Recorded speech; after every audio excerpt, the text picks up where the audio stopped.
OP poisoning, that is the muscarinic and the nicotinic.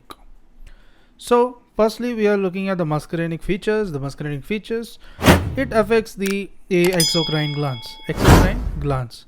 So in case of the exocrine glands, what is seen is there is the salivation, there is presence of the lacrimation, as well as there is presence of perspiration. Next, we are looking at the eye vision. So in eye, there is the shrinkage, that is there is presence of the meiosis, as well as there is presence of the blurred vision. Now looking at the GIT, there is presence of the abdominal cramps. You see there is abdominal cramps and as well as vomiting and diarrhea. Then we are looking at the respiratory tract. In respiratory tract, there is increase of the secretions, as well as there is presence of the bronchoconstriction. Okay, and then looking at the bladder. In case of the bladder, there is presence of the urinary frequency, and there is also presence of the incontinence.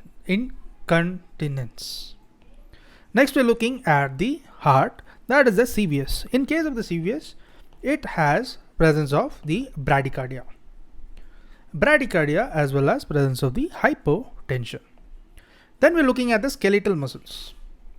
In case of the skeletal muscles, what we see is there is presence of the muscle fasciculations, as well as there is presence of the flaccid paralysis.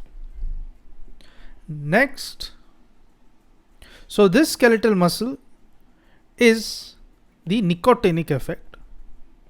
So in nicotinic effect, the skeletal muscles are having presence of the muscle fasciculations and the flaccid paralysis. Next, we are looking at the CVS. In case of the nicotinic, in CVS, this is through the cholinergic stimulation, that is the cholinergic stimulation of the sympathetic ganglia. So here, in case of nicotinic, there is presence of the tachycardia as well as the transient hypertension. Next, we have the muscarinic and the nicotinic.